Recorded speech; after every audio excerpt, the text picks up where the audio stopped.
जब दुनिया सो रही होती है तब कुछ लोग अपने मुकद्दर को लिख रहे होते हैं और एक मोमिन के लिए यह सिर्फ मेहनत नहीं होती, ये इबादत बन जाती है।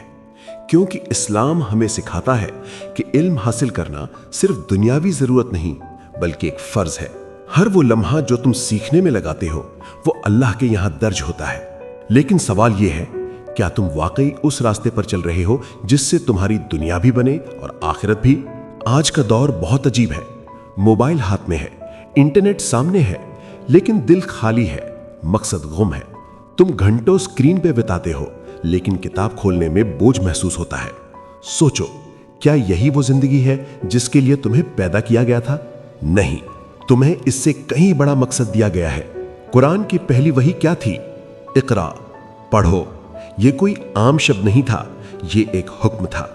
इसका मतलब यह है कि इल्म, समझ और सीखना एक मुसलमान की पहचान होनी चाहिए।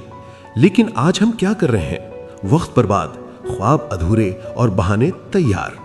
याद रखो, अल्लाह ने हर इंसान को बराबर 24 घंटे दिए हैं। फर्क सिर्फ इतना है कि कोई उन्हें जन्नत के रास्ते में लगाता है और कोई उन्हें गुनाह में बर्बाद कर देता है। तुम्हारे पास भी वही 24 घंटे हैं, लेकिन तुम उनका क्या कर रहे हो? क्या तुमने कभी सोचा है कि तुम्हारे माँ बाप तुमसे क्या उम्मीद रखते हैं? उन्होंने अपनी ख्वाहिशें कुर्बान की ताकि तुम पढ़ सको, आगे बढ़ सको, और तुम एक मोबाइल की वजह से अपने ही सपनों को खो रहे हो। याद रखो, माँ बाप की आंखों में जो उम्मीद होती है वो सबसे बड़ी जिम्मेदारी होती है। और एक दिन ऐसा भी आएगा जब तुम उनके सामने खड़े होकर या तो फख्र महसूस कराओगे या पछतावा। आज की मेहनत कल की इज्जत बुनती है और आज की लापरवाही कल की शर्मिंदगी। तुम कहते हो कि दिल नहीं करता पढ़ने का, लेकिन सच ये है, दिल तो नमाज के लिए भी नहीं करता, फिर भी एक मोमिन उसे अदा करता है। क्यों? क्योंकि वो जानता है कि ये उसका फर्ज है। उसी तरह पढ़ाई भी तुम्हारा फर्ज है। ये सिर्फ नंबर लाने के लिए नहीं है, ये तुम्हें एक बेहतर इंसान बनाने के लिए है।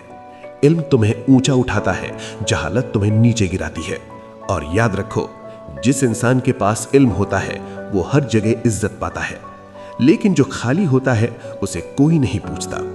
आज तुम जिस दर्द से भाग रहे हो वो कल तुम्हारी सबसे बड़ी कमजोरी बनेगा, लेकिन अगर तुम आज उसी दर्द को सह लो तो वही दर्द तुम्हारी ताकत बन जाएगा। हर रात जब तुम सोने जाओ, खुद से एक सवाल करो, आज मैंने क्या सीखा?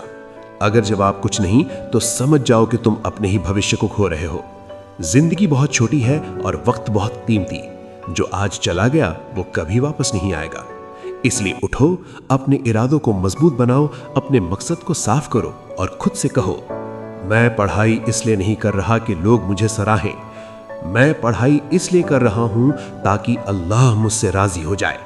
जब नीयत सही होती है तो हर मेहनत इबादत बन जाती है, और जब मेहनत इबादत बन जाए तो कामयाबी खुद चल कर आती है। याद रखो, अल्लाह मेहनत करने वालों को कभी खाली नहीं लौटाता। हो सकता है आज तुम्हें रिजल्ट न दिखे, लेकिन यकीन रखो, अल्लाह तुम्हारी मेहनत देख रहा है और सही वक्त आने पर वो तुम्हें उससे बेहतर देगा जिसकी तुम उम्मीद भी नहीं करते।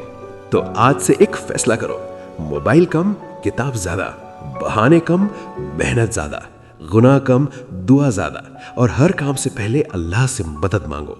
क्योंकि जब अल्लाह साथ होता है तो कोई भी मंजिल दूर नहीं रहती। और याद रखना, एक दिन ऐसा जरूर आएगा जब तुम पीछे मुड़कर देखोगे और कहोगे, ये सब मेरी मेहनत का नतीजा है और अल्लाह की रहमत का। बस उस दिन के लिए आज खुद को बदलो, आज मेहनत करो, आज अपने सपनों के लिए लड़ो। क्योंकि जो इंसान अल्लाह पर भरोसा करके मेहनत करता है उसे कोई नहीं रोक सकता।